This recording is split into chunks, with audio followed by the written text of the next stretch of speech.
Scrapping model train transformers.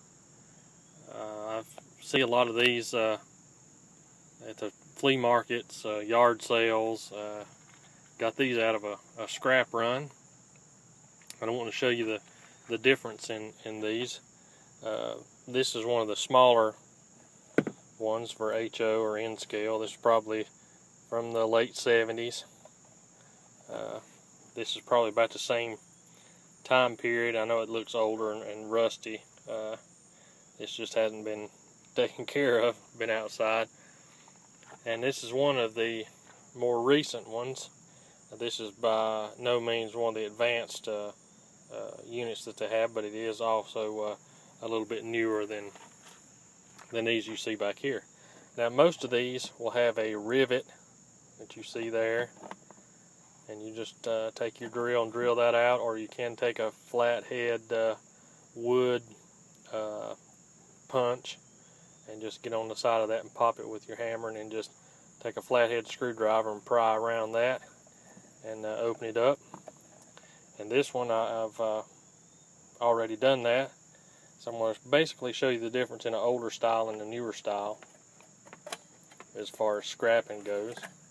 Get this to come loose.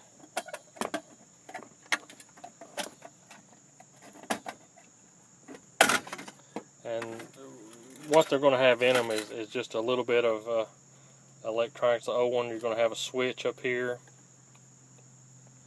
a slide that increases the power, and this all there is going to be copper. On the end of this slide is going to be copper. And of course you have a copper wound transformer there, and amazingly enough, this one has some yellow brass sinks there on the back side of it. And of course you're going to have your power cord too. And like everything else in the world, the more advanced you get, the more stuff it's going to have in it. This one has 4 screw holes in the back, and you'll need to use that proprietary tool that we made to get those screws out, and I'll show you one of those screws in a minute. They've got a, well, you won't be able to see it because it doesn't focus that good. Basically the screw heads look like that Phillips head screw. Well, it looks like a flathead really, but there's a center piece. It almost looks like a reversed of that Phillips head. So you just take, like we showed in another video, you take a flathead screwdriver and take your Dremel tool and notch it in the middle. Now this one's got a pretty good piece of aluminum there on that speed select knob mount. There is a board right there that's not worth anything. It's got a lot of solder.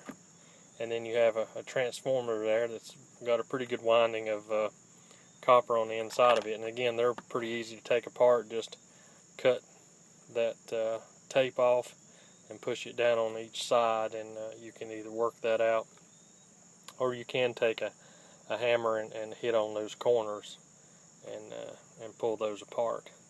But of course you're going to have a long cord on all of them, and that's basically what's on the inside of those. And they really are worth taking apart and taking the time to get that copper out of those. So if you see those on the side of the road, or sometimes like I say, you can pick them up at the yard sale or flea market for nearly nothing. These were on the side of a road in a box left over from a yard sale. So that is scrapping a model train transformer. Again, thanks for watching, and happy scrapping.